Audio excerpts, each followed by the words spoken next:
entreprise, vous savez qui vous avez embauché. Supposez donc que vous arrivez pour voir comment les travaux avancent. Vous trouvez une personne que vous n'avez pas embauchée en train de travailler. Quel sera votre réflexe? Mais monsieur, vous êtes qui? Ou madame, vous êtes qui? Ah non, je suis venu, j'ai vu qu'il y avait le travail, je suis venu travailler. Mais madame, je ne vous ai pas embauché. Donc, la personne va travailler, j'ai dit, gratuitement. Il n'aura pas de salaire. Il n'a pas de contrat de bail, de contrat d'embauche. Il n'a pas. Alors, c'est ce que le Seigneur dit. C'est-à-dire que dans son œuvre, il sait qu'il a embauché. Maintenant, ceux qui n'ont pas embauché et qui se sont improvisés d'eux-mêmes dans le travail, ce sont des ouvriers sans salaire. Alors, voici donc sa pensée. Nous continuons. Donc, il a appelé le matin. Il convint avec eux d'un denier, dont on a dit 1 euro ou 1 dollar. Il sortit vers la 3e heure.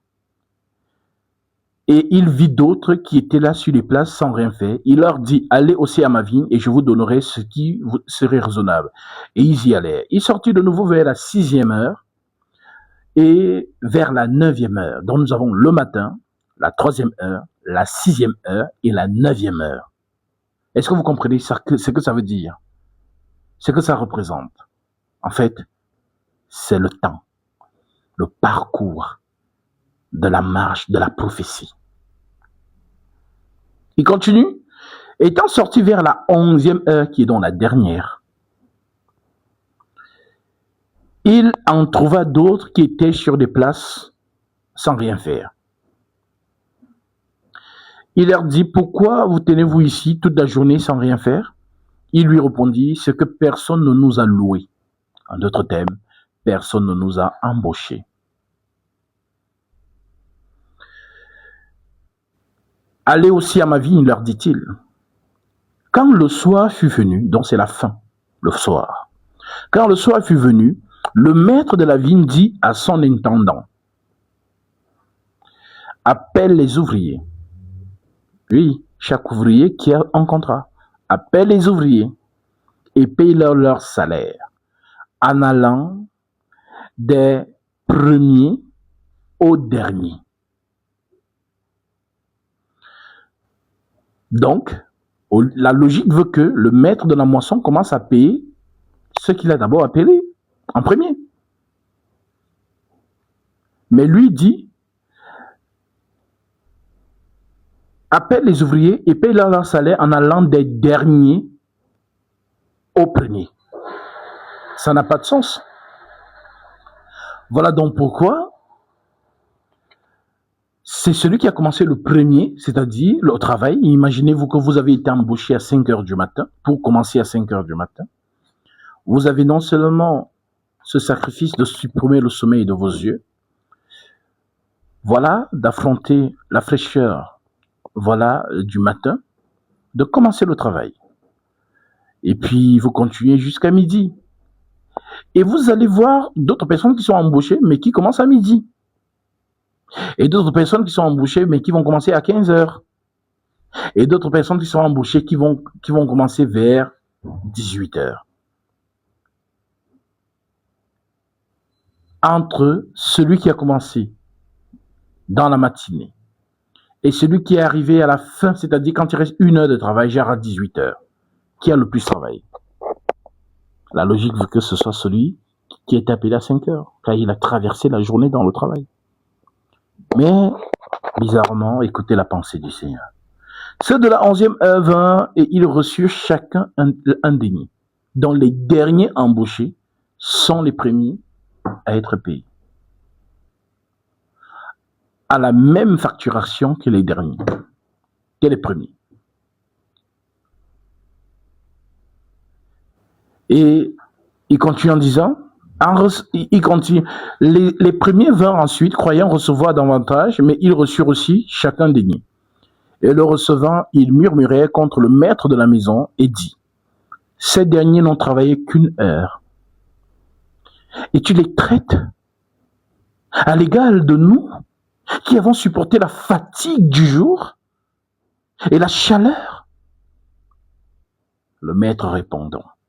Il répondit à l'un d'eux, mon ami, je ne te fais pas tort. Eh,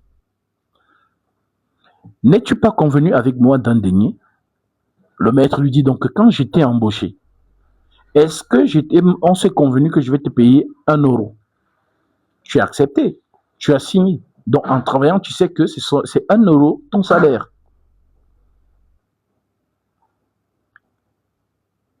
Il répondit à l'un d'eux, mon ami, je ne te fais pas tort, n'es-tu pas convenu avec moi d'un denier? Prends ce qui te revient et va-t'en. Je veux donner à ce dernier autant qu'à toi. Donc je veux payer au dernier embauché comme je t'ai payé. C'est mon argent. Je fais de ça ce que je veux. Ne m'est-il pas permis de faire de mon bien ce que je veux? Ou vois-tu d'un mauvais œil que je sois bon? Ainsi, les derniers seront les premiers et les premiers seront les derniers. Alors, dans cette parabole, il y a deux. Dans cette parabole, il y a 2 messages. Et le message ici est que si Moïse a commencé le travail, mais que Gatsby arrive en 2026, Moïse et Gatsby ont le même salaire.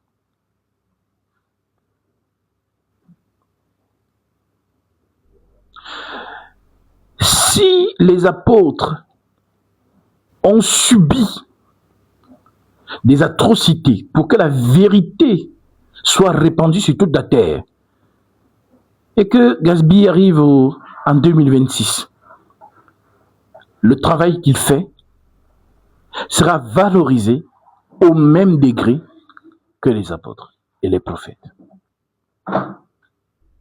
Pourquoi? Parce que c'est le même esprit. L'esprit qui a travaillé au travers Moïse, c'est le même esprit qui a travaillé au travers Paul. Et c'est le même esprit qui travaille en moi. Voilà pourquoi c'est le salaire de l'esprit. Voilà pourquoi nous autres, les vases, on dit, lorsque vous aurez fait votre travail, dites, nous sommes des serviteurs inutiles. Je vous lis le verset.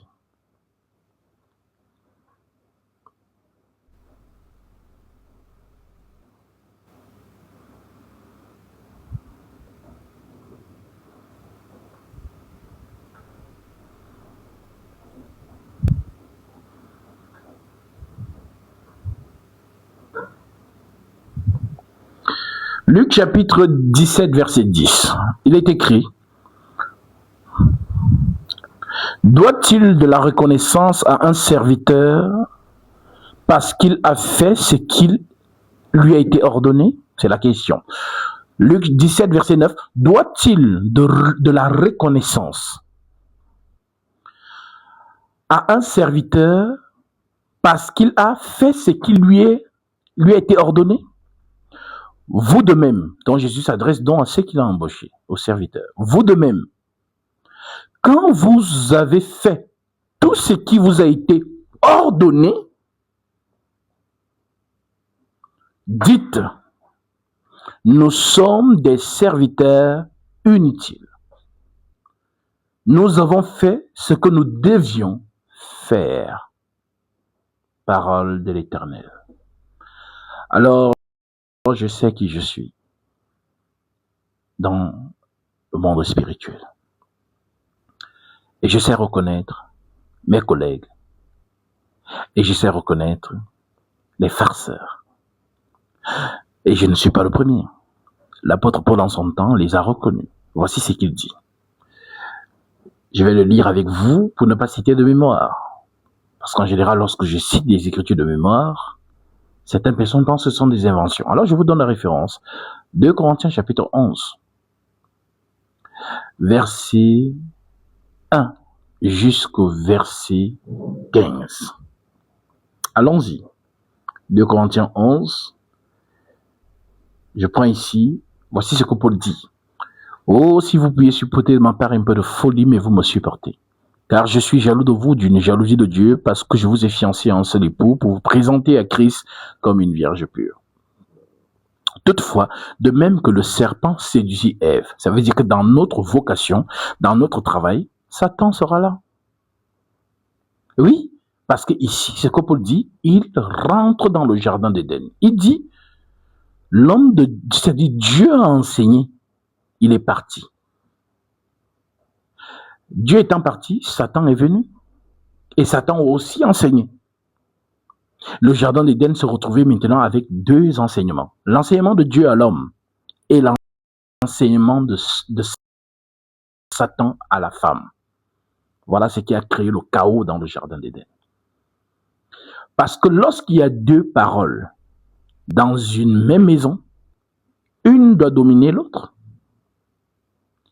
Et c'est donc ce qui s'est passé avec Adam et sa femme. Ce que le serpent, en d'autres termes le menteur, a dit à la femme, c'est ce qu'elle prend pour venir convaincre son mari. Et le mari succombe. Est-ce que vous comprenez la pensée? Alors Paul rappelle cela, il dit, car je suis jaloux de vous. Oui, être jaloux de vous, c'est que on aime l'Église, on aime les enfants de Dieu, on aime les saints et on œuvre pour eux. Car je suis jaloux de vous d'une jalousie de Dieu, parce que je vous ai fiancé à un seul époux, pour vous présenter à Christ comme une vierge pure. C'est-à-dire l'ouvrier de l'Éternel, c'est comme un eunuque. L'eunuque est celui qui prépare la vierge pour l'homme. Oui, c'est parce que cette société a changé. Mais jadis, lorsqu'un homme avait une épouse, cette épouse ou ses épouses avaient ce que vous appelez les filles d'honneur. À l'époque donc, ça s'appelait des eunuques. Et ce sont les eunuques qui connaissaient les goûts de leur maître, les goûts du roi. Le roi aime quand sa femme a les cheveux attachés. Le roi n'aime pas lorsque sa femme a les cheveux attachés. Le roi aime lorsque sa femme met une robe dorée, mais le roi n'aime pas lorsqu'elle met une robe noire. C'est-à-dire que l'eunuque a les goûts de son maître. Écoutez très bien ce que je vous dis. L'eunuque a les goûts de son maître. C'est-à-dire que si l'eunuque se balade et qu'il remarque une jeune fille, si l'eunuque apprécie la jeune fille, c'est que le roi a apprécié automatiquement. Pourquoi? Parce que la jeune fille a les atouts qu'aime le roi. C'est ici l'histoire d'Esther, que vous aimez bien lire, mais que peut-être beaucoup n'ont pas compris la pensée. Alors, l'apôtre Paul, donc, dans cette position d'eunuque, dit, car je suis jaloux de vous. Oui, vous, la fiancée du Christ. Car je suis jaloux de vous, d'une jalousie de Dieu. Parce que je vous ai fiancé à un seul époux, pour vous présenter à Christ comme une vierge pure. Donc, la vierge pure, c'est laquelle? C'est celle qu'un homme n'a pas touchée. Voilà pourquoi l'eunuque ne doit pas avoir une partie intime qui fonctionne. Car dans le harem des belles femmes, l'homme succombera toujours.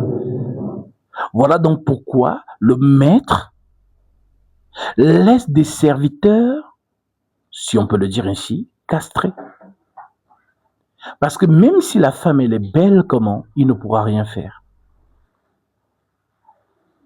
C'est ce qu'on appelait les eunuques jadis. Et tous les rois, les grands rois de ceux qui ont marché dans ce monde, ont toujours eu des eunuques. Alors, Paul se mettait donc dans la position de l'eunuque du Christ. Et tous les hommes de Dieu sont dans ce rôle. Je vous ai fiancé à un seul époux pour vous présenter à Christ comme une vierge pure. Toutefois, de même que le serpent séduisit Ève par sa ruse, donc vous voyez qu'il nous rappelle le jardin d'Éden, de même que le serpent séduisit Ève par sa ruse, je crains que vos pensées ne se corrompent. Quelle pensée? les pensées que je vous ai communiquées, la pensée de Christ. Je vous ai enseigné la parole du Maître, mais il peut y avoir une autre personne qui vient vous enseigner autre chose. Chrétiens, chrétiennes, soyez vigilants. Les apôtres ont enseigné. Vous avez leurs écrits dans vos Bibles, à moins qu'elles soient là pour décorer vos maisons. Vous, aujourd'hui, c'est le constat que je fais en tant qu'émissaire du ciel sur la terre. Vous avez pris les Écritures, vous les avez mises de côté, et vous avez donné votre oreille à des faux prédicateurs aujourd'hui, qui vous enseignent des choses qui n'ont même pas de sens, mais que vous êtes derrière par fanatisme. Alors, comprends qui pourra comprendre.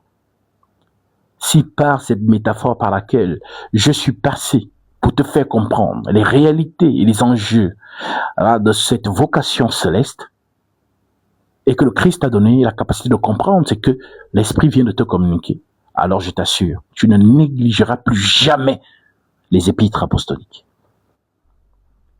Parce que ce sont là les ustensiles de femme que tu dois appliquer sur toi pour que le roi t'agrée.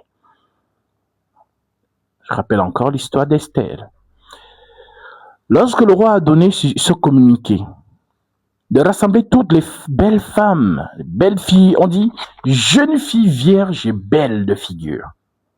Oui, parce que le roi aime les belles femmes. Si tu avais une fille chez toi, en tant que parent, un soldat du roi voit seulement ta fille qu'elle est belle, on la prend. Direct, c'était l'ordre qu'on avait donné au commissaire. Voilà comment Esther, qu'on appelait Hadassa, est prise de Mardoché. On amène comme toutes les jeunes filles belles du royaume. Et je vous dis que le royaume de Cyrus était toute la terre. Hein? Rappelons cette écriture et nous reviendrons dans notre pensée de 2 Corinthiens chapitre 11. Parce que ces choses sont un enseignement pour nous. Vous devez les comprendre. Parce que si vous comprenez cela, bien aimé, je vous assure, le message est profond et vous allez vous préserver pour qu'aucun autre homme ne vous touche.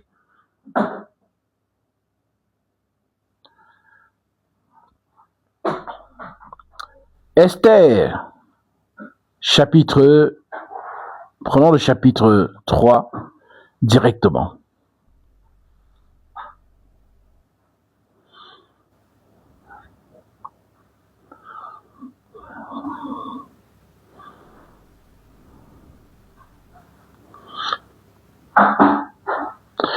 Nous sommes ici dans Esther chapitre 2, je prends le verset 1. Voilà, j'espère que tu vérifies ce que je te dis dans la Bible qui est devant toi.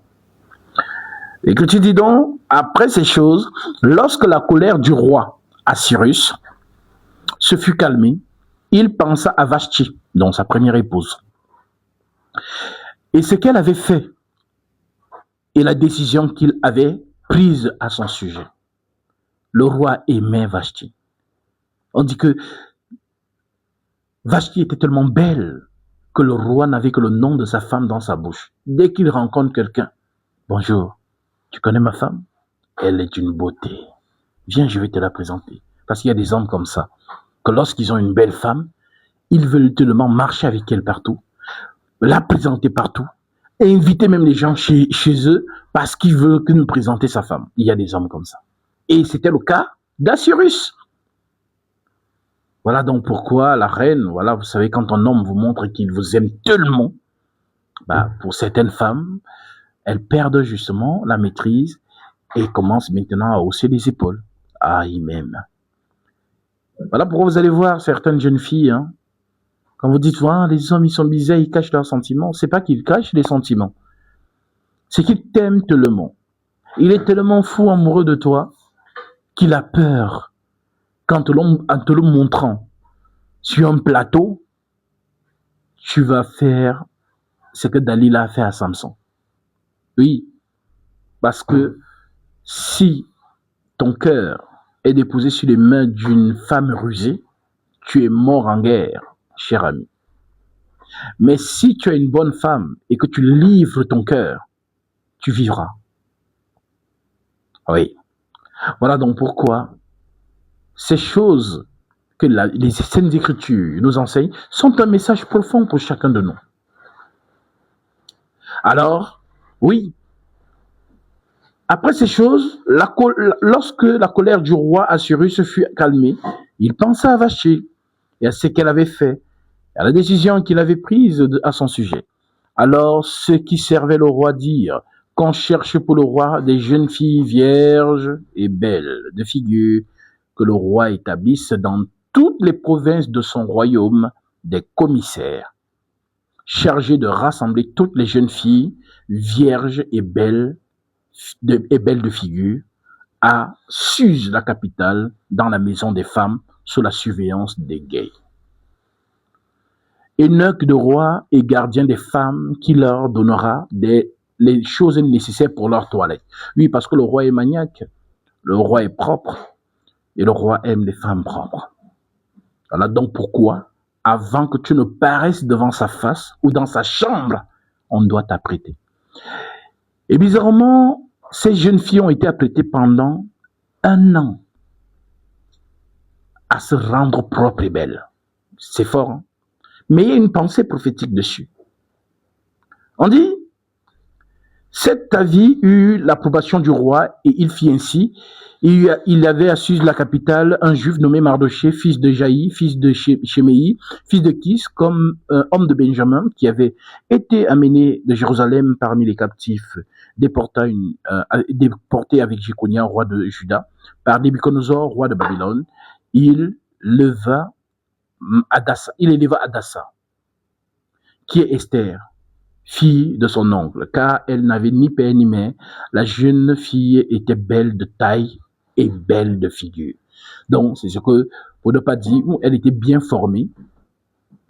Peut-être ça peut connoter vulgaire, mais ici on vous dit, et ce sont les expressions des Écritures, quand on dit qu'elle était belle de taille et de figure, ça veut tout simplement dire qu'elle était bien formée. Oui, parce que Dieu aussi a l'œil. Oui, c'est Dieu qui a façonné les vases. On dit donc que vous avez ce témoignage de Sarah, vous avez ce même témoignage de je pense, Rebecca, ce témoignage également d'Esther et d'autres femmes dans les Saintes Écritures. Oui, la jeune fille était belle de taille et belle de figure. Donc elle avait non seulement la taille, mais aussi le visage. C'était, voilà. On dit donc, à la mort de son père et de sa mère, Mardoché l'avait adoptée pour fille.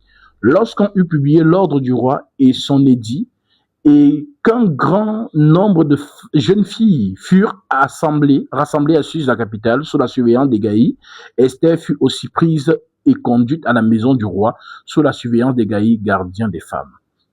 Voilà donc Hégaï qui se retrouve avec plusieurs jeunes filles. Belles, du genre, tu as le choix.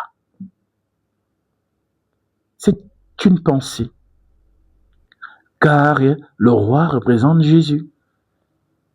Et toutes les jeunes filles vierges et belles, ce sont celles qui ont été choisies par le Christ. Alors, la jeune fille lui plut, dont on dit Hégaï, dans les notes du roi, Esther lui plut. La jeune fille lui plut et trouva grâce devant lui. Ça veut dire quoi? Hégaï, c'est la représentation du Saint-Esprit. Si tu plais au Saint-Esprit, tu plairas forcément au roi. Et l'Esprit Saint va te révéler des choses pour que tu sois agréable au roi. Voilà pourquoi on précise, donc il y a plusieurs jeunes filles belles, mais particulièrement elle. La jeune fille lui plut et trouva grâce devant lui. Il s'empressa de lui fournir des choses nécessaires pour sa toilette et pour sa subsistance, lui donna 7 jeunes filles choisies dans la maison du roi. Et la plaça avec 16 jeunes filles dans le meilleur appartement de la maison des femmes. Donc, l'eunuque apprécie tellement Hadassa qu'il lui donne 7 jeunes filles d'honneur qui vont couper ses ongles, qui vont la masser, qui vont la pomponner, la laver avec du lait, du miel. Donc on prend soin, elle est bichonnée. Que représentent les sept jeunes filles? Cela représente les 7 esprits de Dieu. Car 7, c'est 1. Et la fille d'honneur qui est en train d'apprêter la fiancée, c'est le Saint-Esprit.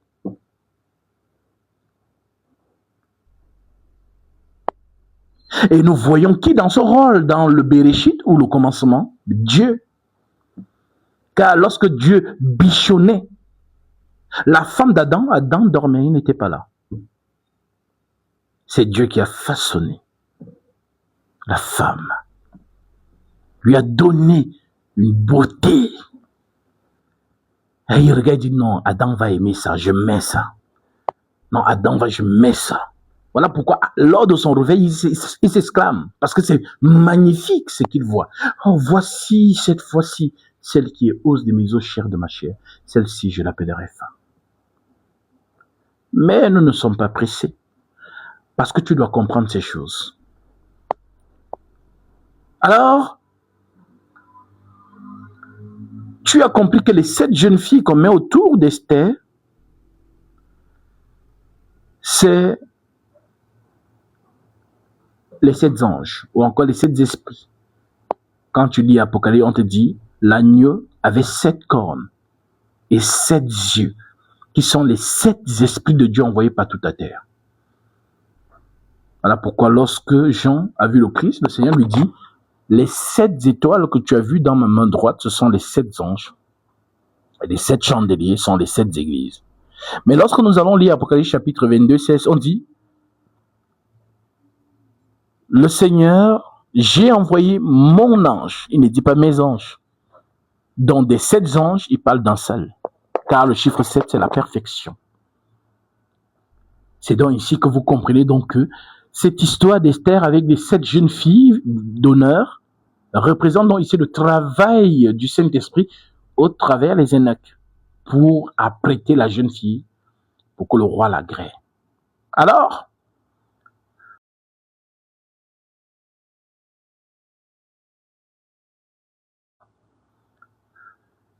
Esther ne fit connaître ni son peuple ni sa naissance, car Mardochée lui avait défendu d'en parler, et chaque jour Mardochée allait et venait devant la cour de la maison des femmes pour savoir comment se portait Esther et comment on la traitait. Chaque jeune fille allait à son tour vers le roi Assyrus après avoir employé 12 mois, un an. 12 mois à s'acquitter de ce qui était prescrit aux femmes. Pendant ce temps, elles prenaient soin de leur toilette. 6 mois avec de l'huile de myrrhe et 6 mois avec des aromates et des parfums en usage parmi les femmes. Alors tu me poseras la question, mais Gatsby, que représente la myrrhe, l'aromate, les parfums nécessaires à ces jeunes filles? Je te dirai que la myrrhe, les parfums et l'aromate représentent ici les paroles du Saint-Esprit.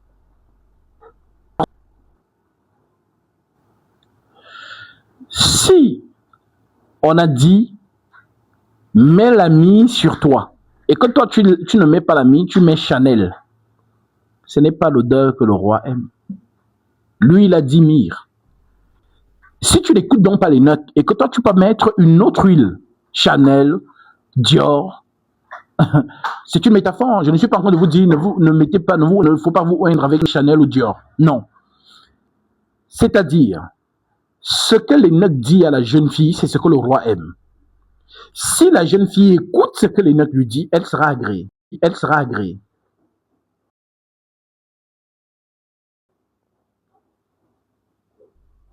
Mais si la jeune fille veut faire qu'à sa tête, elle dit que non, moi j'aime bien, l'huile telle, quand je mets ça, ma peau est douce et tout, donc je préfère mettre ça.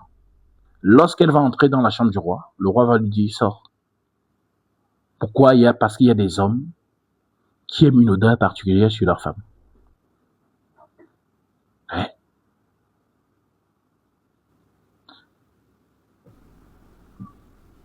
Alors le message ici, c'est que toi, la jeune fille, oui, parce que c'est toi, cette jeune fille, et tu as les nègres, ce sont les apôtres. Ce qu'ils t'ont dit de faire, fais. Ce qu'ils ne t'ont pas dit de faire, ne fais pas. Voilà le message. Peut-être quand on enseigne ainsi, vous comprenez. Et si vous comprenez, vous n'allez pas négliger une seule instruction apostolique. Mais si vous négligez ça, Christ ne vous accueille pas.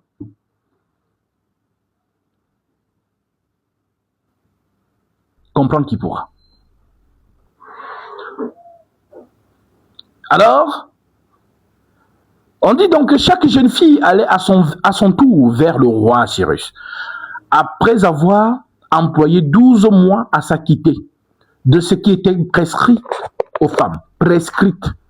Donc, il y a des choses prescrites. Le roi aime ça, il aime ça, il aime ça, il aime ça, il aime ça, il aime ça. Donc, c'est ce que les nôtres doivent enseigner. Voilà pourquoi on dit que celui que Dieu envoie dit les paroles de Dieu. Dieu va te dire, va dire ceci, et toi tu vas dire autre chose. C'est que, voilà, Dieu ne va pas agréer la personne que tu vas ramener. Voilà pourquoi les apôtres n'ont pas cessé de dire, ainsi donc frères, demeurez fermes et retenez les instructions que nous vous avons données, soit par notre parole, soit par notre lettre. C'est pour ça. C'est pour ça. Et bienheureux, celles et ceux qui ont gardé les instructions apostoliques et qui marchent selon ces instructions. Vous êtes la fille, vous êtes Esther que le roi va déposer la couronne sur sa tête. Et ceux qui ont délaissé les apôtres pour suivre les faux hommes de Dieu, vous aurez la surprise de votre vie. Alors revenez à l'enseignement apostolique, seulement l'enseignement des apôtres. Chaque jeune fille allait à son tour vers le roi Cyrus après avoir employé 12 mois à s'acquitter de ce qui était prescrit aux femmes. Pendant ce temps, elles prenaient soin de leur toilette. 6 mois avec de l'huile de myrrhe. Donc 6 mois, tu mets que la myrrhe sur toi. Et 6 mois avec des aromates et des parfums. En usage parmi les femmes. C'est ainsi que chaque jeune fille allait vers le roi.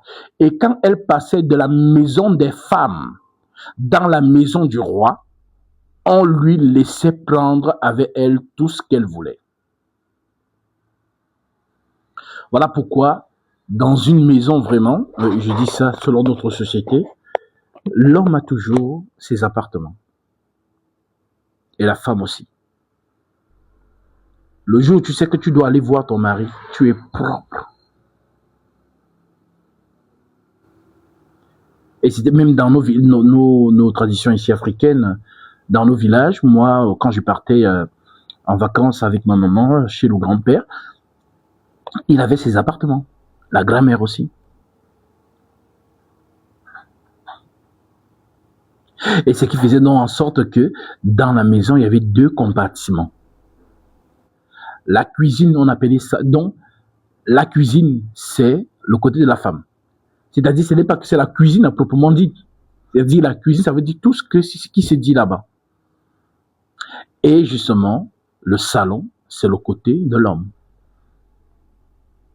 Donc, si par exemple, tu avais besoin des grâces du grand-père, il fallait que tu ailles à la cuisine négocier là-bas. C'est la femme qui s'est séparait à son mari.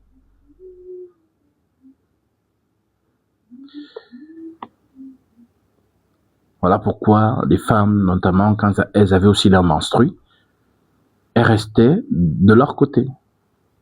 Elles ne cuisinaient pas.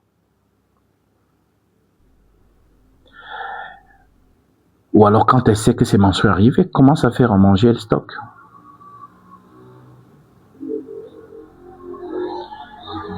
Voilà les valeurs de jadis. Et même nous voyons même ce Dieu qui marchait avec Israël. Lorsqu'une femme avait ses menstrues, elle devait rester hors du camp pendant le temps de ses menstrues. Et lorsque ça finissait, elle revenait dans le camp. Alors, bien évidemment, en Jésus-Christ, ces choses sont brisées. Voilà pourquoi nous ne dirons pas à une sœur qui a ses menstrues, ah, ne viens pas dans l'assemblée des saints. Elle viendra.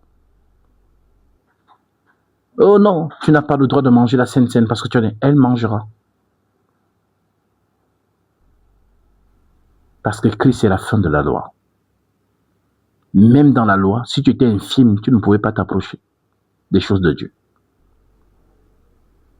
Voilà pourquoi même quand on examinait les animaux, s'il y avait des taches, tu ne donnes pas ça à Dieu.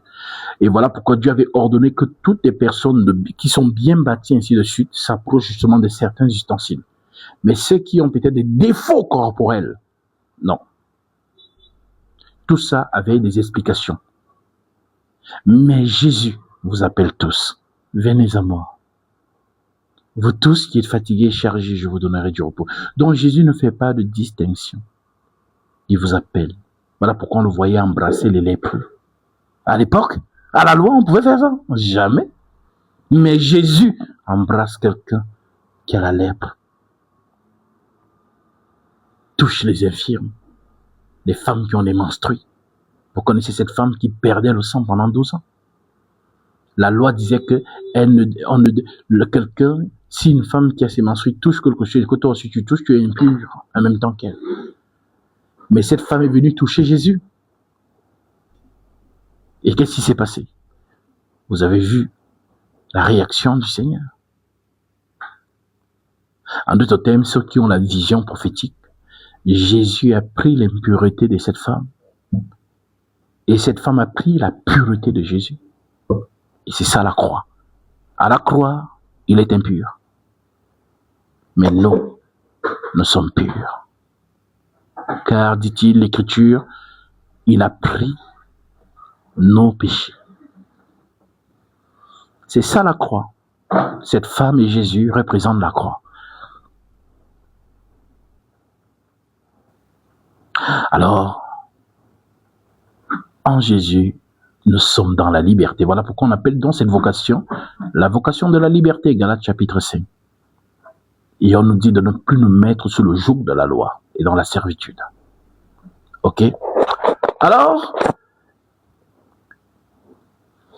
on dit donc que les jeunes filles y allaient le soir et le lendemain matin, elles passaient dans la maison des femmes, sous la surveillance de Chagaz, eunuque du roi et gardien des concubines. Elles ne retournaient plus vers le roi, à moins que le roi n'eût le désir qu'elle ne fût appelée par son nom. Il y avait tellement de femmes que, s'il ne t'agrée pas, ce n'est pas que tu n'es pas sa femme, tu es relégué au rang de concubine. Parce que la concubine, c'est la femme d'un homme. Oui, la Bible le dit. Vous connaissez l'histoire du Lévi, qui était marié, mais qui allait doter une autre femme. On appelait cette femme sa concubine. Et un jour, il a fait quelque chose, la femme s'est énervée, elle est rentrée chez ses parents. Et il a fait le voyage pour aller chercher sa femme chez son père. Donc, il a le père de la jeune fille le reçoit. Parce que c'est sa femme. Donc, ce que vous appelez aujourd'hui Tisa, ou maîtresse. Voilà pourquoi un homme qui prend une femme de second rang doit aussi la doter comme si on dotait la première. Les parents doivent être au courant. C'est ça, concubine. Voilà. Si quelqu'un veut, tu viens, je vais te donner les Écritures. Alors, voilà donc pourquoi ici on dit que la jeune fille que le roi c'est-à-dire n'agréait pas, elles étaient toutes belles, toutes propres. Mais, alors celle-ci était reléguée au rang de concubine. Elle ne pouvait donc pas paraître devant le roi quand elle voulait. C'est seulement si le roi se souvient d'elle. Ah, il y a une Vanessa qui était passée là. Est-ce que vous pouvez faire venir Vanessa? On va donc dire, Vanessa, le roi t'appelle. Voilà comment ça se passait jadis. C'est ainsi que ça se passait. Alors, lorsque son tour d'aller vers le roi fut arrivé, dont Esther, qui nous représente nous tous, on dit, Esther, fille d'Abigaël, oncle de Mardochée, qui l'avait adoptée pour fille, ne demanda ce qui fut désigné que par Hégaï. C'est-à-dire que Esther a l'information que c'est ton tour d'aller vers le roi, et elle dit que, je ne veux mettre sur moi que ce qu'Hégaï me conseille de mettre. C'est le point précis. Elle ne demanda que ce qui fut désigné par Hégaï.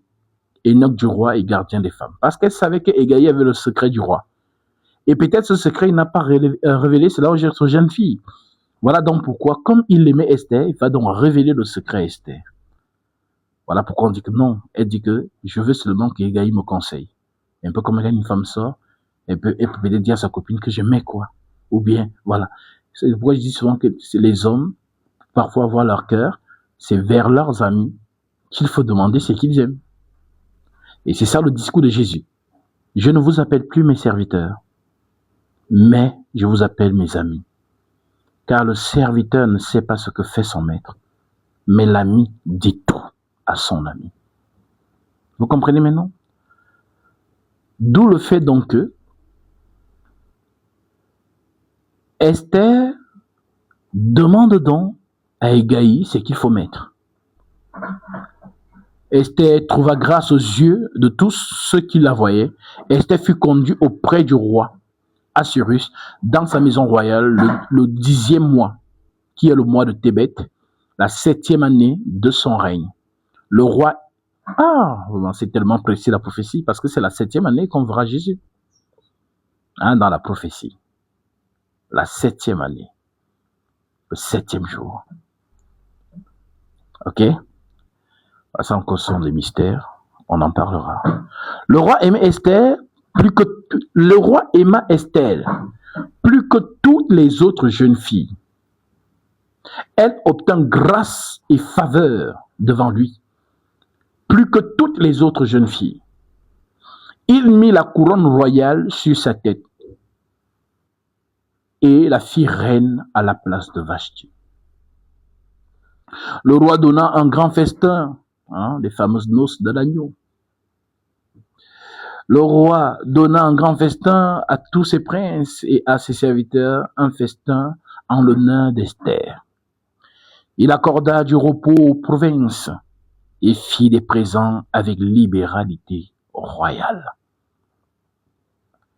Voilà donc cette petite histoire qui est donc justement l'inspiration de ce que Paul nous dit donc dans 2 Corinthiens chapitre 12 où nous étions. L'apôtre Paul se met donc dans cette peau. Et il dit, en Corinthiens chapitre 11, nous sommes au verset 1. Oh, si vous pouvez supporter de ma part un peu de folie, mais vous me supportez. Car je suis jaloux de vous d'une jalousie de Dieu. Parce que je vous ai fiancé à un seul époux pour vous présenter à Christ comme une vierge pure. Toutefois, de même que le serpent séduisit Ève par sa ruse, je crains que vos pensées ne se corrompent.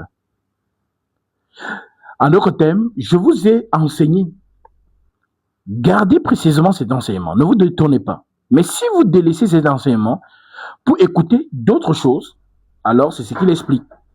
Car je suis jaloux de vous d'une jalousie de Dieu parce que je vous ai fiancé à un seul époux pour vous présenter à Christ comme une vierge pure. Toutefois, de même que le serpent séduisit Ève par sa ruse, je crains que vos pensées ne se corrompent et ne se détournent de la simplicité à l'égard de Christ. Car si quelqu'un vient vous prêcher un autre Jésus que celui que nous avons prêché, oui, parce qu'il y a le Jésus des apôtres qui les ont prêchés et il y a un autre Jésus que les gens prêchent. Mais les deux ont le nom Jésus. Mais le vrai Jésus, c'est lequel? C'est celui des apôtres. Voilà pourquoi je le dis. Le Jésus de Joël Tatou n'est pas le Jésus des apôtres. Le Jésus de Marcelo Tounassi n'est pas le Jésus des apôtres. Le Jésus de Wilfried Zahui n'est pas le Jésus des apôtres. Le Jésus du Vatican n'est pas le Jésus des apôtres. Le Jésus, voilà, de Moïse Mbilé, de tous ces hommes, soi-disant, de Dieu que vous voyez sur la terre. Je le dis, moi, j'ai toujours dit, on ne dit pas que quelqu'un est faux parce que sa tête ne te plaît pas. On dit qu'une personne est faux parce que tu as vérifié son enseignement. Et tu as vu comment il a contredit les Saintes Écritures. Et je reste disponible à chacun de eux. Ça fait depuis 2020, je crie dessus. Vous avez vu un s'est levé. J'ai même fait un message à Marcelo Tounassi. Lui qui disait que non, si tu vois ton frère qui est dans le faux, appelle ton frère. Parle avec lui, ainsi de suite. J'ai appliqué ça. Mais est-ce qu'il m'a répondu? Non. Parce qu'ils savent très bien qu'à la lumière de tous ces gens-là me connaissent, mais à la lumière des Saintes Écritures, ils ne peuvent pas tenir. Voilà pourquoi, oui, ce que fait Chocolat des filles, Ça doit quand même vous parler. Vous savez, le Seigneur fait les choses bizarrement. C'est un autre esprit. Il fait les choses bizarrement. C'est un autre esprit, certes. Mais c'est pour que les chrétiens ouvrent aussi les yeux. Les vrais chrétiens. Parce que lui, l'esprit qui est derrière lui, c'est justement pour orienter les gens vers autre chose. Voilà pourquoi lui, avec moi sur un plateau à la lumière des Saintes Écritures, il ne tient pas. Je pense que vous avez vu au Gabon. Mais si c'est pour insulter les investisseurs, vous savez, quand on est un homme de Dieu, on ne doit pas avoir peur de l'humiliation. On ne doit pas avoir peur des insultes. Ce n'est pas notre image. Christ a été insulté. Christ a été méprisé, humilié.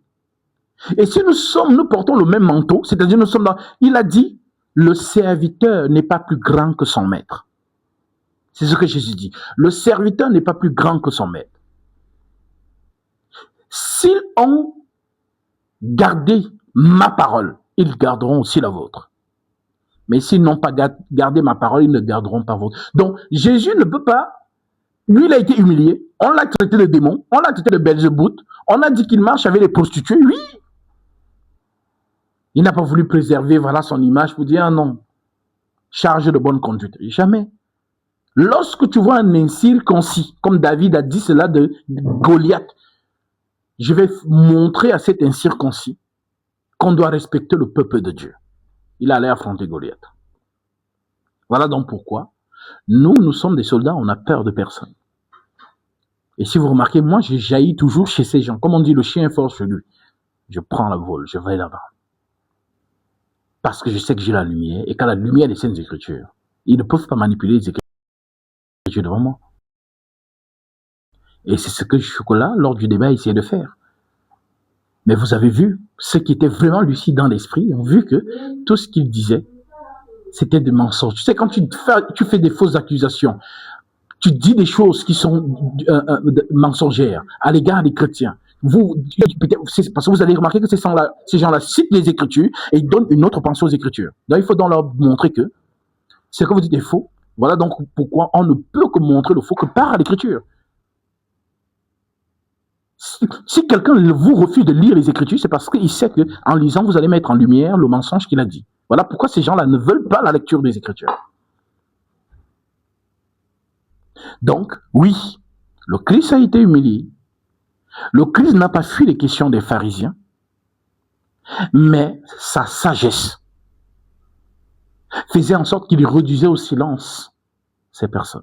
Donc, moi je pense que M. Ménas ne devait pas fuir le débat. Peut-être fuir, c'est trop dire. C'est trop dire. Je pense qu'il ne devait pas mettre ces trucs de chape. Non, parce que Jésus a subi. Les apôtres aussi. Et quand on porte le manteau d'homme de Dieu, l'Écriture dit, heureux serez-vous lorsqu'on vous outragera. Et qu'on dira faussement de vous, et qu'on dira faussement des choses de vous, à cause de moi.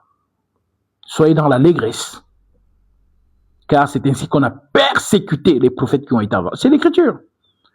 Donc, nous, on n'est pas ici pour dire non. Moi, c'est pourquoi je vous ai dit, je suis celui, même dans mes hauts costumes, ou dans mes business, ou dans mes jets, je descends dans la boue.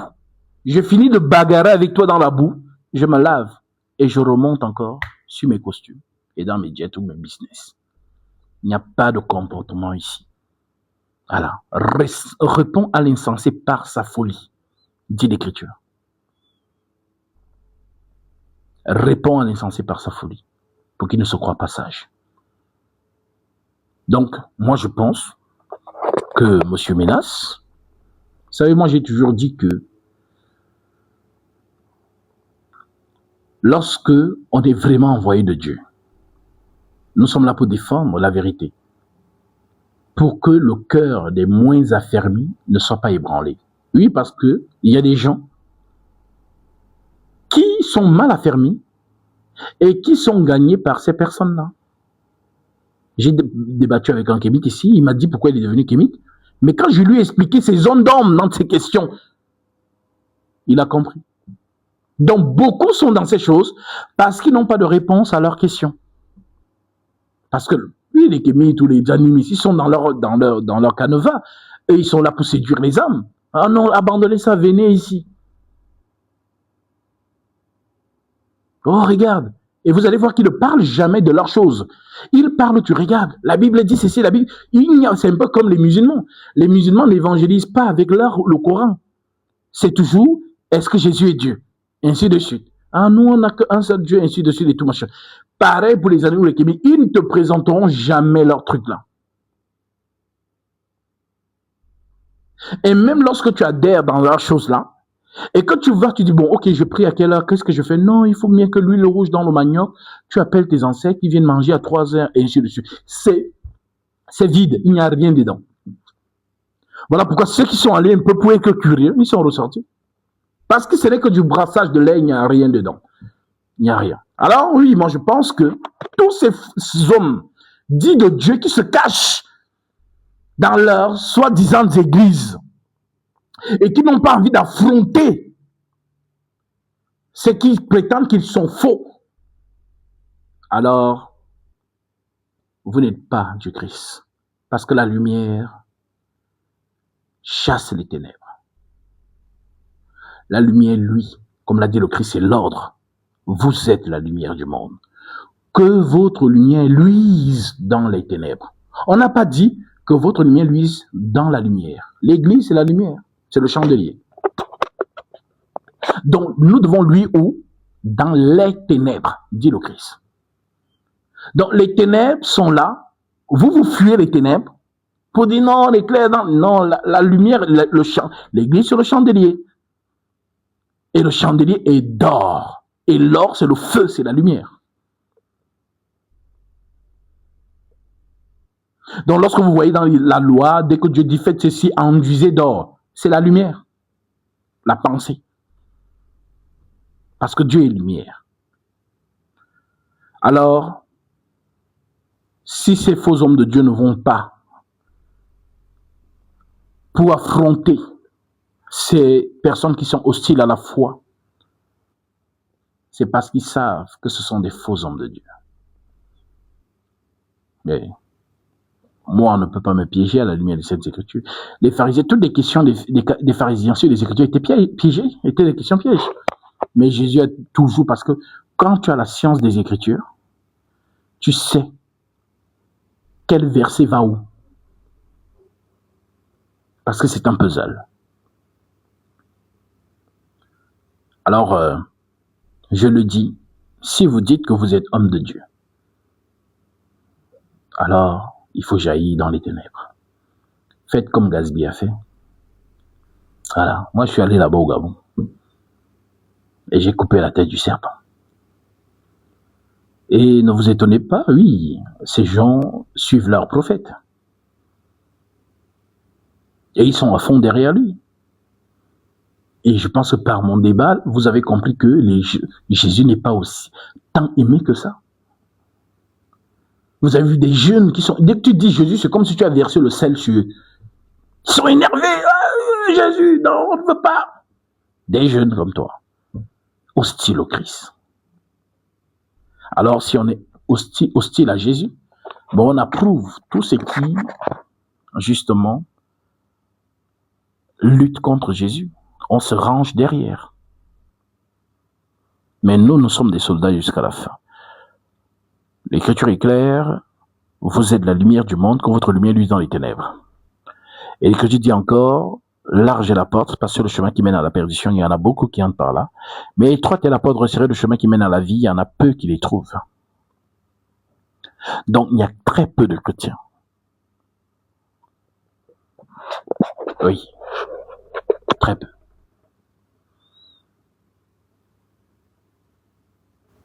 Car très peu ont gardé la véritable parole du Christ. Est-ce qu'il peut... Je vous dis, le Vatican ne peut pas gagner dans un débat face à Chocolat des filles. Vous savez pourquoi? Parce que l'histoire parle. L'histoire, on ne peut pas effacer l'histoire comme ça. Tu vas trouver quel argument pour justifier le massacre de l'esclavage? Tu vas trouver quel argument. Jésus n'a jamais envoyé un de ses disciples d'aller faire les massacres. Ça n'existe pas. Jésus dit, lorsque vous entrez dans une ville et qu'on refusera d'écouter vos paroles, secouez la poussière de vos pieds et sortez de cette ville. Jésus n'a pas dit faites la guerre. Donc, quand un prêtre se retrouve devant un chocolat, lui va s'appuyer sur ça. Et ça va susciter de l'émotion. Voilà, c'est ça en fait. Il n'est pas fou, il n'est pas bête. Et c'est l'histoire. C'est l'histoire. Et encore, le Vatican a demandé pardon officiellement d'avoir participé justement à l'esclavage. Le Vatican a demandé pardon. Voilà donc pourquoi l'église de Jésus, la vraie église, apôtres, les apôtres ont œuvré. Est-ce que vous avez entendu qu'un apôtre a pris les épées pour aller attaquer, pour aller imposer le christianisme à tel endroit? Voilà pourquoi lorsque ces kémites sont face à nous, nous leur disons toujours, parce que vous allez voir qu'ils vont beaucoup s'appuyer sur la loi. Mais quand vous allez leur dire, donnez-nous une écriture où Jésus a dit, allez faire la guerre, allez rendre tel peuple esclave, ils ne pourront pas te donner. Voilà pourquoi les discours de Jésus n'aiment pas révéler cela. C'est toujours sur la loi. Regarde. En plus des versets qu'ils ne comprennent pas. Regarde. Le Dieu de la loi dit qu'on peut avoir l'esclave. Ainsi de suite. Donc il faut être face à nous pour répondre. Donc, le Vatican, voilà pourquoi avec le père Mikala, il s'est beaucoup étendu sur ça. C'est sur ça qu'il s'est étendu, les massacres. Il a fait, voilà, l'historique. Et tu vas justifier ça comment? Que Jésus, son église, va imposer ainsi de suite. Pareil comme a fait l'islam, exactement. L'islam s'est imposé en Afrique par justement l'épée.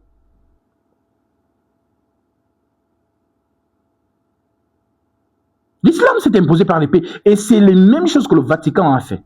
Et encore pour les Vatican, c'est encore plus vicieux. Parce que c'est incroyable. Je ne sais pas si vous vous en rendez compte. C'est-à-dire que vous faites comme si vous n'êtes pas avec les colons. Mais en fait, c'est vous qui donnez les informations.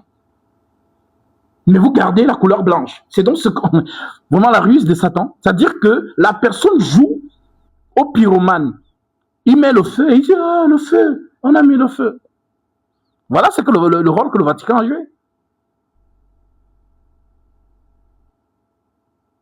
Parce qu'ils étaient vus comme les santos. La médiation entre les colons, les généraux et tout ça, et avec les autochtones. Alors oui, ce n'est pas quelque chose qui est caché, c'est l'histoire. Et le Vatican a demandé pardon, c'est officiel. Donc lorsque vous serez face à un animiste, surtout, c'est le pourquoi vous voyez qu'ils savent que c'est la vérité. Et c'est le pourquoi le père Mikala, au moins lui, il a eu quand même la brillante d'esprit de dire que non, ce sont des tares. Hein, selon ce qu'il expliquait, en disant que non, dans toutes les sociétés, il y a toujours voilà, des tares, voilà, la société des hommes, il y a toujours des choses bizarres. Voilà pourquoi on retrouve que même dans les crèches, les gens qui travaillent dans les crèches font des choses bizarres avec les bébés. Et ce n'est pas tous. Peut-être dans le lot de ceux qui travaillent dans la crèche, il va y avoir 2 qui font des choses bizarres.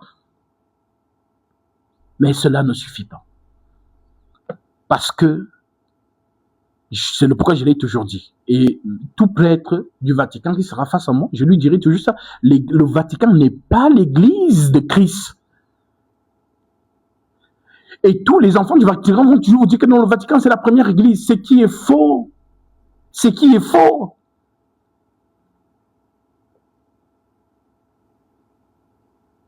C'est qui est faux.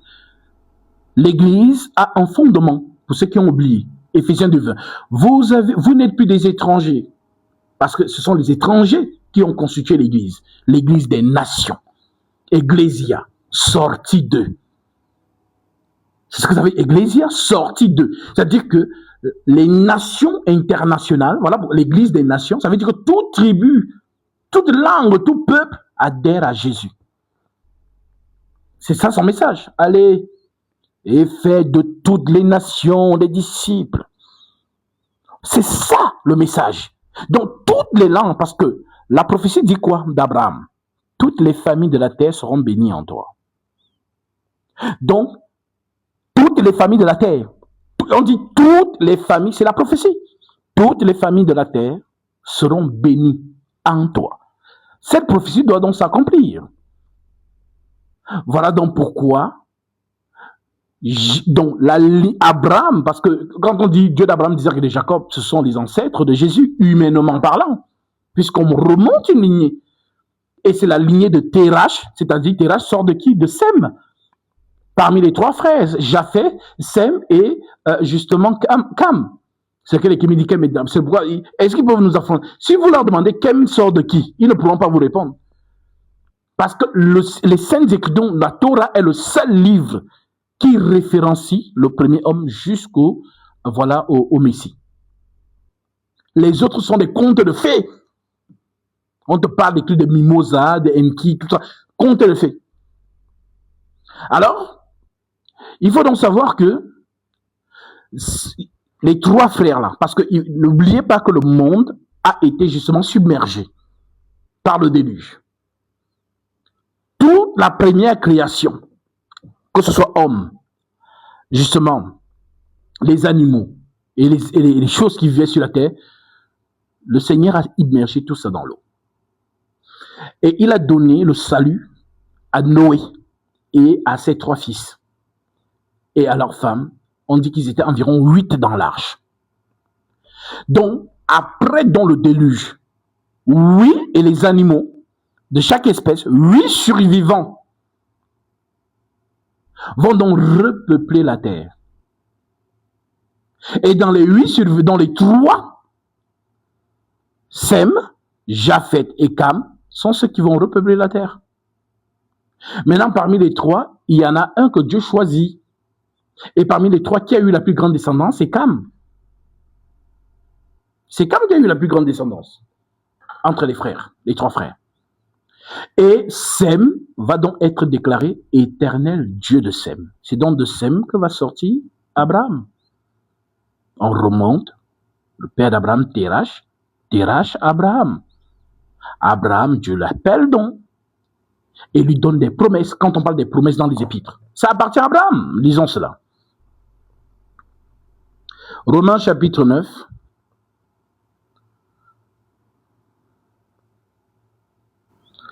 Verset 1. Et que tu dis quoi? C'est Paul qui parle. Il dit, je dis la vérité en Christ, je ne mens point. Ma conscience m'en rend témoignage par le Saint-Esprit. J'éprouve une grande tristesse et j'ai dans le cœur un chagrin continuel, car je voudrais moi-même être anathème et séparé de Christ pour mes frères, mes parents selon la chair, qui sont Israélites, à qui appartiennent. Donc Israël, ça a eux des héritages. Mais ils tiennent l'héritage de qui? D'Abraham. À qui appartiennent l'adoption. Donc quand on parle de l'adoption dans les épîtres, c'est Israël. À qui appartient l'adoption et la gloire? La gloire appartient à Israël. Et les alliances, qu'elles soient de grâce, qu'elles soient de loi, ça appartient à Israël. Les nations, vous n'avez rien ici. C'est le Dieu d'Israël. Quand vous entendez quelqu'un dire, oh non, c'est le Dieu des autres, pourquoi vous mettez? Mais parce qu'ils n'ont pas compris que ce Dieu-là, pour ceux qui se sont investis dans la lecture de la Torah, ce Dieu a passé son temps à défier les autres dieux. Si quelqu'un est Dieu quelque part, qu'il vienne, ce Dieu a passé son temps de le faire. Lisez la Torah. Vous avez vu les dieux, il a d'abord fouetté tous les dieux d'Égypte. Il les a tous fouettés, tous jugés. Et c'est un Dieu qui n'a fait qu'au cours de l'histoire se taper la poitrine. Je suis le seul, il n'y a pas d'autre Dieu que moi, le Dieu d'Israël. Balaam, le sorcier, pour ceux qui lisent. Balaam, le marabout, si vous voulez, ou le devin. Comme on dit qu'en Afrique, il y a les Nganga. Balaam, donc, dans la Bible, Balaam était Nganga. Un Nganga puissant, à qui le roi Barak va le consulter en disant qu'il y a un peuple qui est nomade dans le désert, là. On dit que voilà, ils sont en train de partir quelque part. Je vois qu'ils sont nombreux. Viens et maudis-moi ce peuple. Parce que j'ai appris que ceux que tu maudis sont maudits. Alors, Balaam va consulter, ce que vous appelez la consultation, là, jeter les courroux, je ne sais pas ce qu'il allait faire. Il dit, je vais te répondre. Il est parti faire ces trucs-là. En faisant ça, qui est apparu là-bas? L'Éternel. Celui dont parce que je vous étudie les Nganga ou des Soussela travaillent avec des esprits. Nganga ou des Soussela travaillent avec des esprits.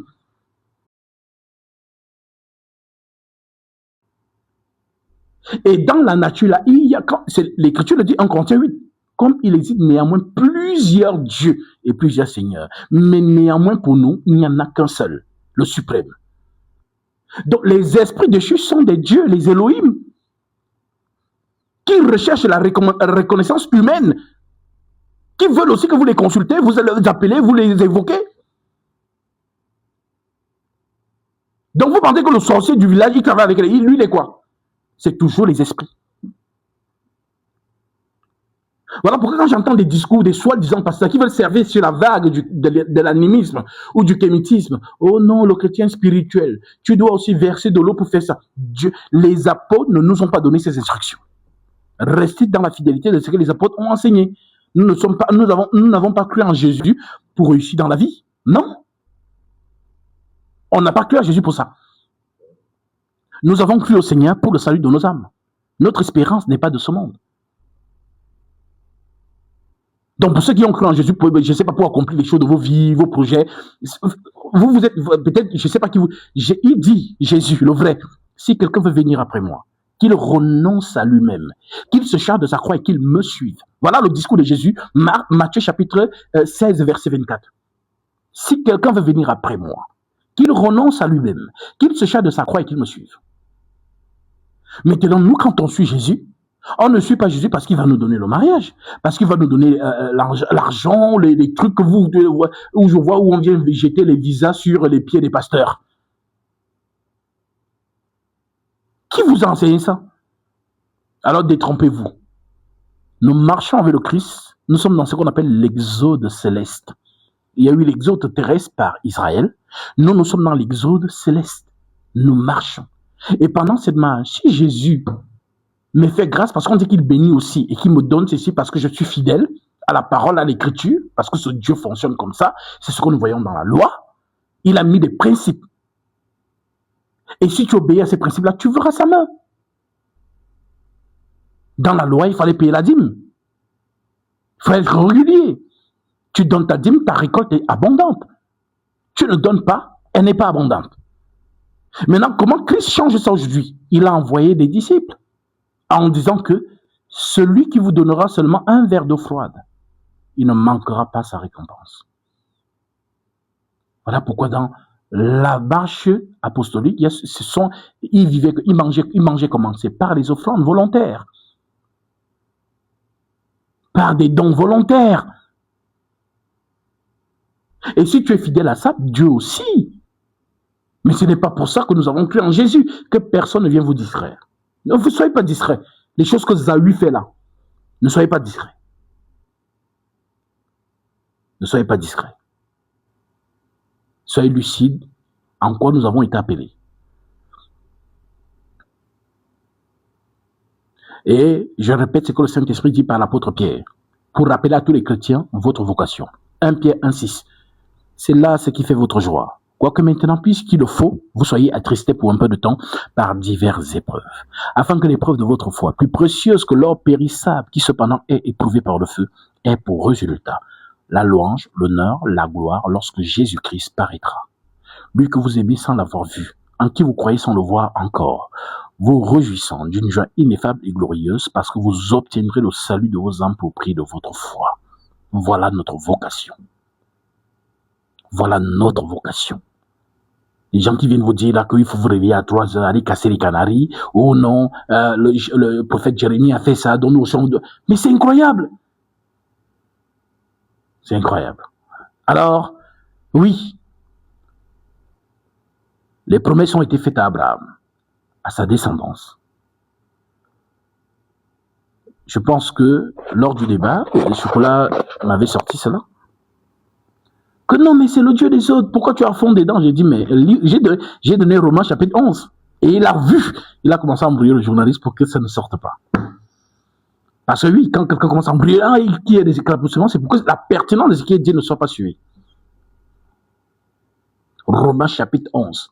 Je dis à tous ceux qui sont là, allez lire cet épître et vous allez comprendre la marche. Romains chapitre 11 entre Israël et les nations. Donc pour quiconque va vous poser la question, mais ça oui, c'est le Dieu des Juifs, mais voilà, laisse les Juifs avec leur Dieu, pourquoi toi tu as fondé ça? Romains chapitre 11. Romains chapitre 11. Alors, car je voudrais, moi, mes anathèmes, être séparé de Christ, pour mes frères et mes parents sont la chair qui sont israélites, à qui appartiennent l'adoption, la gloire et les alliances, et la loi et les cultes. Le culte appartient à Israël. Et les promesses appartiennent à Israël. Et les patriarches, lesquels? Abraham, Isaac, Jacob. Et les patriarches, dont les patriarches appartiennent toujours à Israël. Et les patriarches, et de qui est issu selon la chair, le Christ, dont le Christ vient des patriarches. Parce que si on dit Jacob, ce sont les 12 tribus, les 12 fils de Jacob sont les ancêtres de Jésus. Voilà pourquoi la 4e maison a la prophétie. C'est de Judas que se lèvera le sceptre, le Shiloh, l'enfant, le Messie.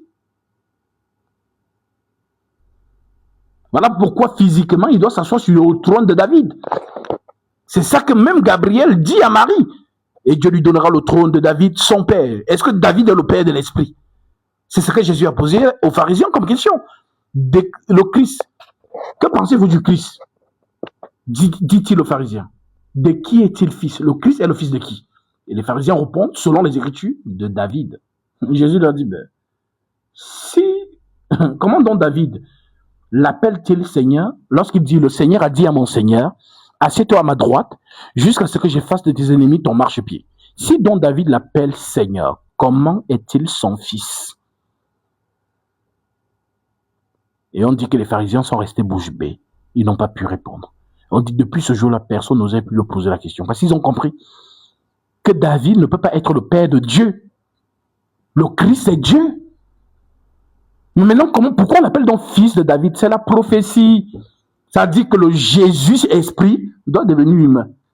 Et dans la lignée humaine, il a une parenté.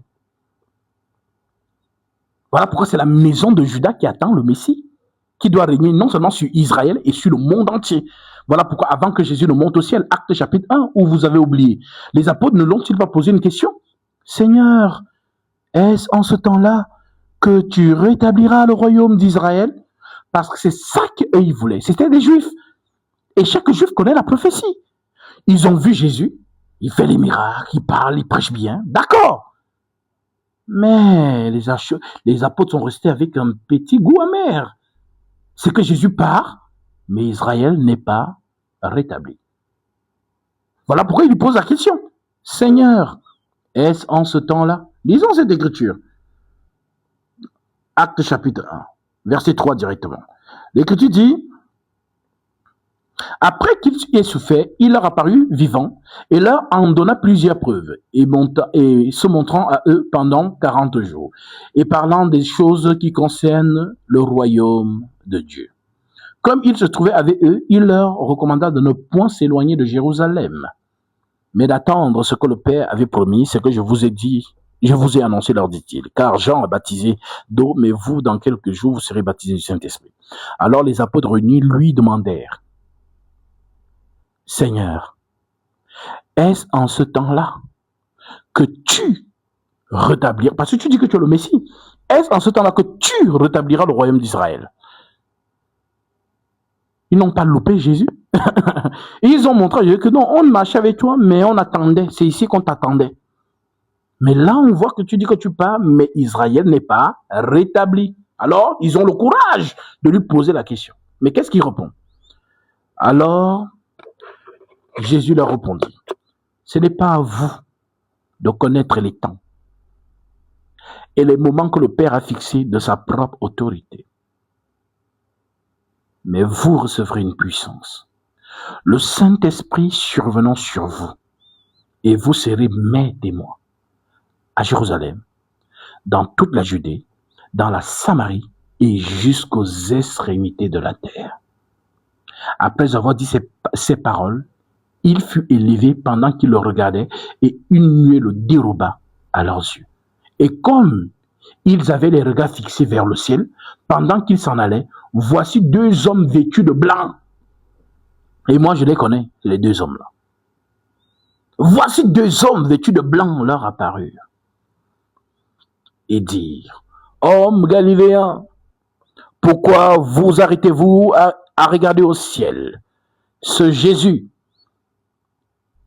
qui a été enlevé du ciel du milieu de vous reviendra. C'est ça la prophétie. Reviendra de la même manière que vous l'avez vu s'en aller au ciel. Dans la manière dont il est monté comme Superman là, on dit qu'il va revenir comme ça. Et c'est ce que le prophète Zacharie déclare. L'Éternel. Je vais vous lire ça. Lisons. Quand les gens ne comprennent pas. Vous avez besoin, l'Église a besoin d'être enseignée prophétiquement. Quand on dit la prophétie, c'est oh, je vois ici, il y a une femme qui a un soutien rouge. On vous perd le temps. Oh, je vois qu'il y a un homme, oui, tu es couché avec les gras blancs. On vous perd le temps. On vous perd le temps. C'est le théâtre. Les choses que Joël t'a tout fait là. C'est le théâtre. L'enseignement prophétique, c'est ça. Incroyable. Zacharie, chapitre 14. Comment Jésus va revenir? Il dit, et tes dépouilles seront partagées au milieu de toi. Les dépouilles de qui? D'Israël. On tue les Congolais tous les jours. Il y a des problèmes partout dans le monde. Et tes dépouilles seront partagées au milieu de toi. Je rassemblerai toutes les nations pour qu'elles attaquent Jérusalem. Je rassemblerai. Donc quand vous verrez le chaos, c'est Dieu lui-même qui met le chaos. Quelle force va venir d'ailleurs pour venir mettre le chaos sur la terre sans l'ordre de Dieu? Mais vous pensez que Dieu avait une longue barbe blanche, c'est un papa Noël, il est assis quelque part.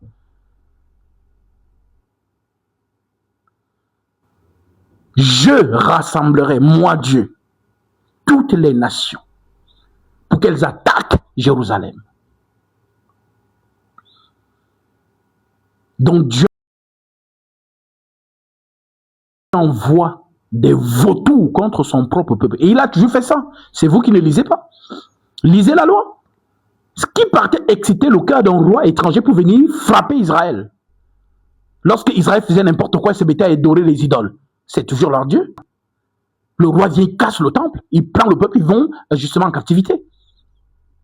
Et lorsqu'il commence à pleurer, implorer la miséricorde de Dieu, le même Dieu touche le cœur de ce roi en disant laisse partir mon peuple et qu'il rebâtisse ce temple. Et le roi laisse partir le peuple et il rebâtit son temple. Ça a toujours été ça, la marche d'Israël.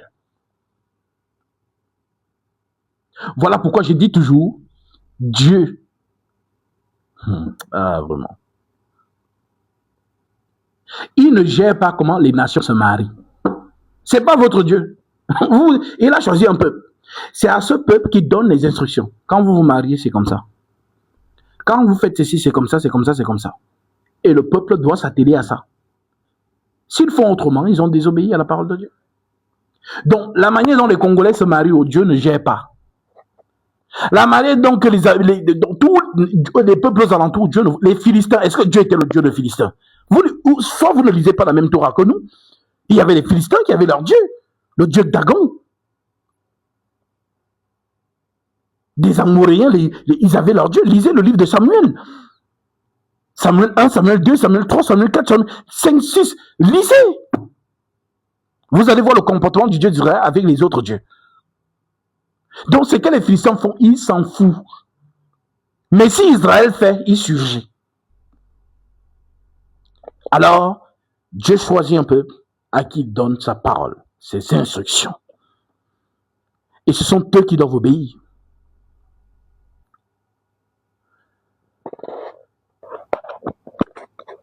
Je veux rappeler une écriture avant de continuer dans Zacharie 14. C'est important. Je prends ici Exode chapitre 19, je prends le verset 1. Le troisième mois après leur sortie d'Égypte, du pays d'Égypte, les enfants d'Israël arrivèrent ce jour-là au désert de Sinaï. Étant partis de Réphidim, ils arrivèrent au désert de Sinaï et ils campèrent dans le désert. Israël campa là vis-à-vis de la montagne. Moïse monta vers Dieu et l'Éternel appela du haut de la montagne en disant, tu parleras ainsi à la maison de Jacob, pas aux Congolais, pas aux Russes ou pas aux Babyloniens, maison de Jacob, donc Israël. Tu parleras ainsi à la maison d'Israël, à la maison de Jacob. Tu leur diras, vous avez vu ce que j'ai fait à l'Égypte. Oui, parce qu'il avait tapé tous les dieux de l'Égypte, le Dieu là. Voilà pourquoi je vous ai dit que c'est le seul Dieu dans les Écritures qui se frappe la poitrine. Quand il donne le défi, que vos dieux se lèvent, quand il donne le défi là, que le Dieu qui se sent capable se lève, il a toujours dit ça. Quand vous lisez les livres d'Ésaïe et tout, il a toujours donné des défis à ces dieux-là. Vous êtes où? Levez-vous et dites que c'est vous qui avez créé tout ça.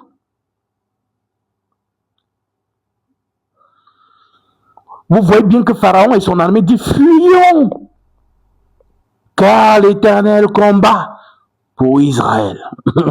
Voilà. Donc, tous les peuples rendaient témoignage que le Dieu d'Israël, même Nebuchadnezzar a fini par dire que Daniel, le Dieu de Daniel est le vrai Dieu. Il dépasse tous les autres dieux. Pourtant, à Babylone, c'était le siège où il y avait tous les astrologues, les chaldéens, vous connaissez. Daniel chapitre 2, vous pouvez lire. Les gens veulent parler de spiritualité. Vous avez vu ce que j'ai fait à l'Égypte, dit Dieu, et comment je vous ai porté sur les ailes d'aigle et amené vers moi. Maintenant, si vous écoutez ma voix, et si vous gardez mon alliance, vous m'appartiendrez entre tous les peuples, car toute la terre est à moi, dit le Dieu d'Israël. D'accord, le Dieu des Africains dit aussi que la terre est à lui.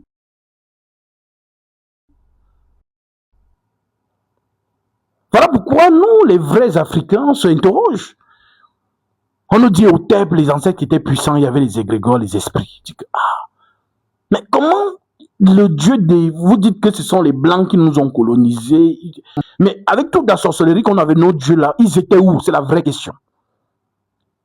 Et ces gens n'aiment pas cette question-là. Voilà pourquoi la seule manière dont ils répondent à cette question, ils disent quoi? Oh non, c'était l'ère du poisson. Vous savez, dans l'ère du poisson, les gens étaient gentils, l'Afrique était accueillante.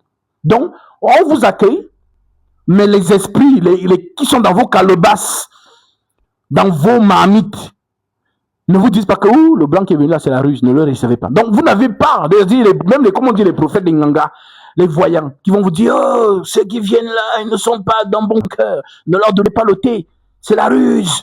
Hein? Allez, on va faire en sorte que, voilà, le Wakanda disparaisse. C'est dans ça qu'on a montré, quand ceux qui ont regardé le film de Black Panther.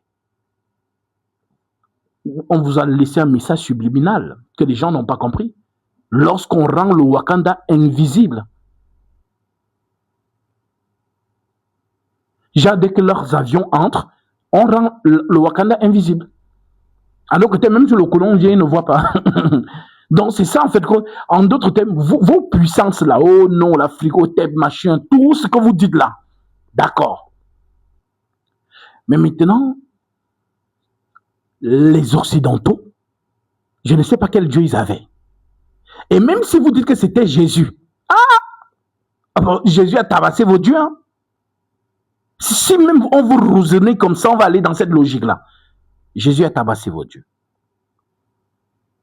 Apparemment, Jésus a donné la bonne stratégie aux locodèmes, comme vous les appelez, de venir rendre l'Afrique dans cet état. Et vous passez votre temps à pleurer dans les lives, les télé. Oh non, mais vos dieux étaient où? Voilà la vraie question. Vos égrégores, vos coris, comme vous les voyez souvent, ils ont souvent les grosses boucles avec les croix de ancre, des tatouages. Tu dis que tout ça même, vous aviez ça à l'époque, ça a fait quoi? Rien. Alors c'est devenu comme une sorte de mode. Tu les vois avec des gros, les femmes, et elles ont les couris sur les cheveux. Elles vont te dire, non, je suis spirituel. Ta spiritualité là, on dit que... franchement, l'Africain, c'est vraiment la fantaisie. C'est-à-dire, c'est un peu comme un crapaud qui gonfle, mais il n'y a rien. Il n'y a rien. C'est incroyable.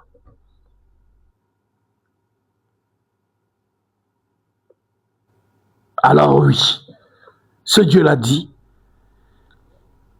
à Israël, si vous écoutez ma voix et si vous gardez mon alliance, le contrat que je fais avec vous, vous m'appartiendrez entre tous les peuples. Donc, vous êtes comme les autres peuples, hein, mais moi, je vous ai choisi. Vous m'appartiendrez entre tous les peuples, car toute la terre est à moi. Toute la terre est à moi, dit ce Dieu-là.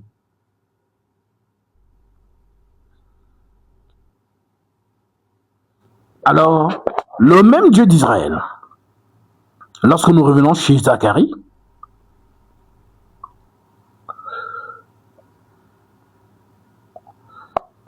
voici le jour de l'Éternel arrive, et tes dépouilles seront partagées au milieu de toi.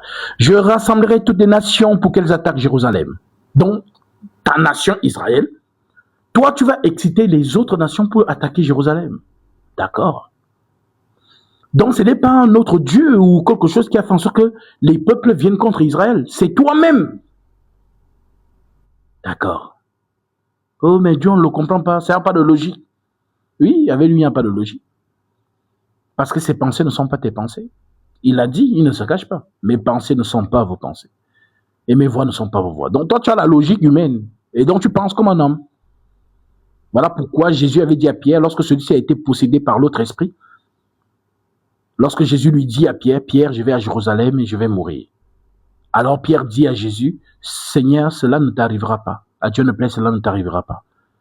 Alors Jésus dit, mais attends, si tu me dis que ça ne va pas arriver, pendant que les prophètes ont prophétisé que ça va arriver, ça veut donc dire que les prophètes ont menti.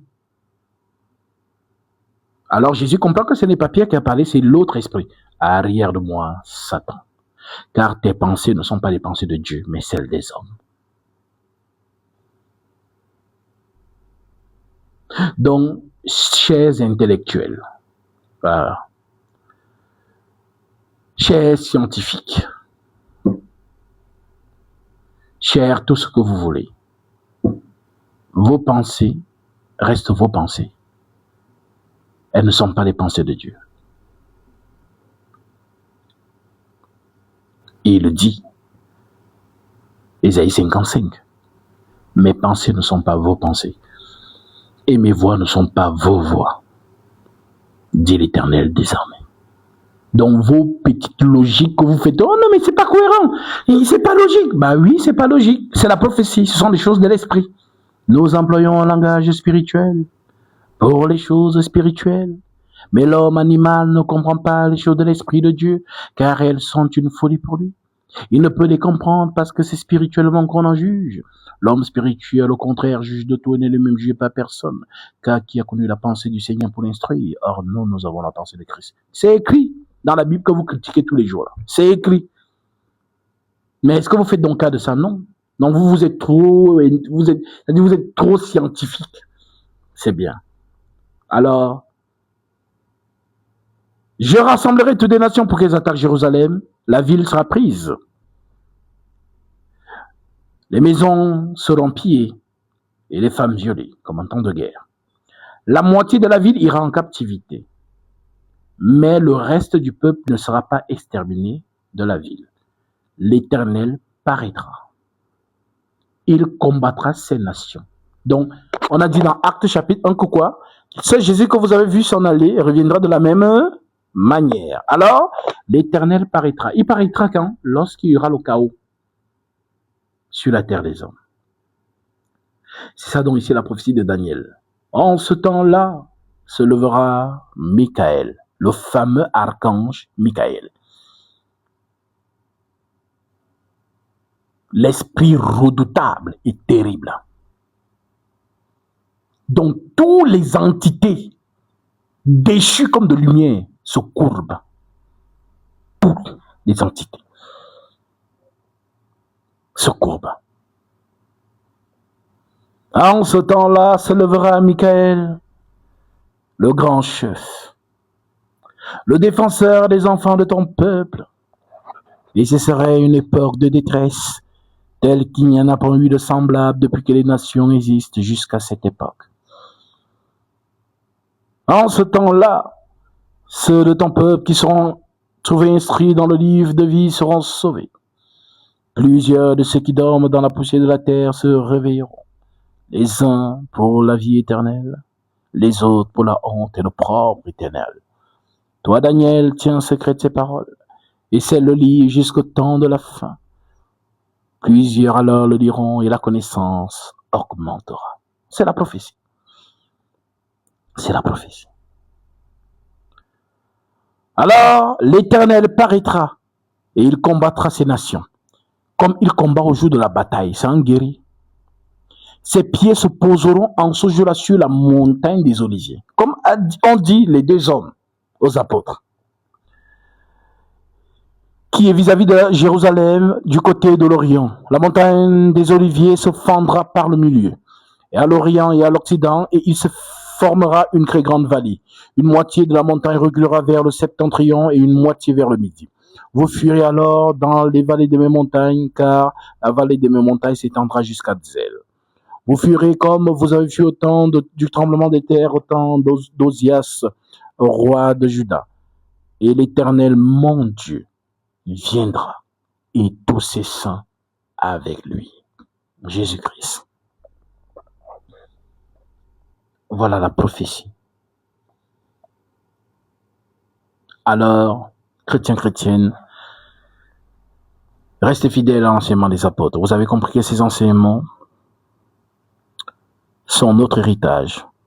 Ce que nous devons mettre en place et en pratique pour que nous soyons agréés de Dieu. Les enfants de la rébellion sont dans leur rôle. Ne soyez pas surpris. Si vous êtes surpris, ça veut dire que vous êtes morte spirituellement et que vous ne lisez pas. Vous savez, nous les vrais chrétiens, on sait reconnaître des faux. Ne pensez pas que vous savez comment vous reconnaissez? Rien que dans votre manière de parler, on sait que celui-ci ne lit pas. Les vrais, vous allez voir peut-être les vrais, ils sont là, ils observent. Mais ta manière de parler, les gens qui font les vidéos, on sait déjà que dans celui-ci ne lit pas les Écritures. Donc ne pensez pas qu'on ne vous connaît pas, on vous voit. Et c'est par l'Écriture qu'on sait que tu n'as pas lu. Parce que si tu avais lu, tu n'aurais pas dit ce que tu viens de dire. Ta parole est une lampe à mes pieds, une lumière sur mes sentiers, dit l'Écriture. Alors, restons fidèles à l'enseignement que nous avons reçu de la part des apôtres. Et nous sommes sûrs que nous sommes sur le chemin qui mène au Christ. Car ce sont eux que le Christ nous a donnés. Jean 17, 19 à 20. Je me sanctifie moi-même pour eux, afin qu'eux aussi soient sanctifiés par la vérité. Et ce n'est pas pour eux seulement que je prie, mais encore pour tous ceux qui croiront en moi par leur parole. La parole des apôtres. Ok? Donc personne ne vous distrait. Voilà. Et je reste disponible à tous ceux qui veulent m'affronter à la lumière des Saintes Écritures dans un plateau de télévision. Parce que vous, il faut vous exposer. Et comme vous pensez que vous êtes trop grand,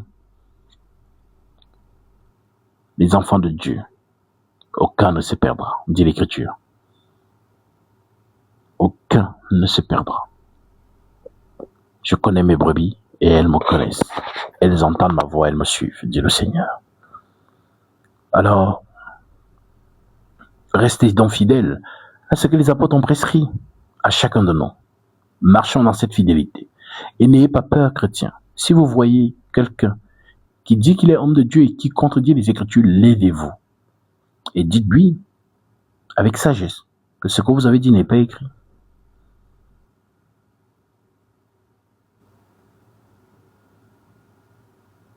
Ce que vous avez dit n'est pas écrit, voici plutôt ce qui est écrit.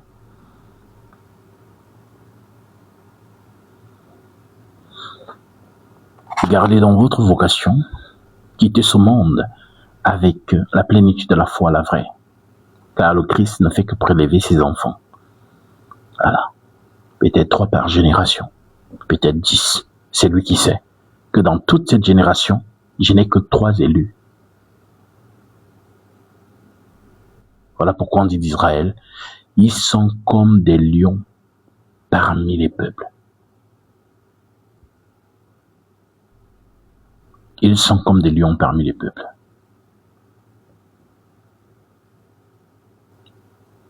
Donc tu peux être seul dans une génération. Tu peux être le Noé de ton temps. Donc quand on dit 8 milliards d'habitants sur la Terre, c'est pas que on dit il y a 4 milliards de chrétiens, c'est faux. Hein. Tout au long des générations, Jésus a prélevé ses enfants. Au temps des apôtres, il a prélevé. Et les âges qui ont suivi. Nous sommes aujourd'hui en 2026. Le Seigneur ne fait que prendre ses enfants. Voilà pourquoi je vous ai dit que la plupart de l'Église des nations ira dormir. Et une partie de l'Église d'Israël. Parce qu'il y a 2 troupeaux qui doivent être un. Car le Christ dit, j'ai encore d'autres brebis qui ne sont pas de cette bergerie. Celles-là, il faut que j'aille les chercher. Comme ça, il y aura un seul troupeau et un seul berger. Donc, Israël et les nations. Voilà pourquoi Romains chapitre 11 résume le calendrier.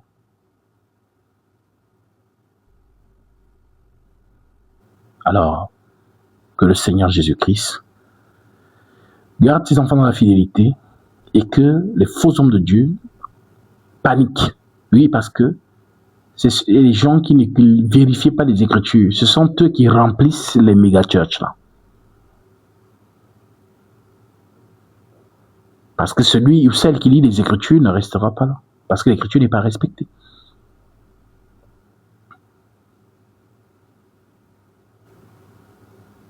Alors, voilà ce que je voulais, par la grâce de Dieu, partager avec vous ce matin, ce dimanche. J'espère que vous avez été édifiés. Moi, personnellement, je suis toujours édifié. Et que le Seigneur Jésus-Christ nous donne vraiment cette lucidité de rester fidèle jusqu'à la fin dans l'enseignement que nous avons reçu des apôtres. Que le Seigneur vous bénisse.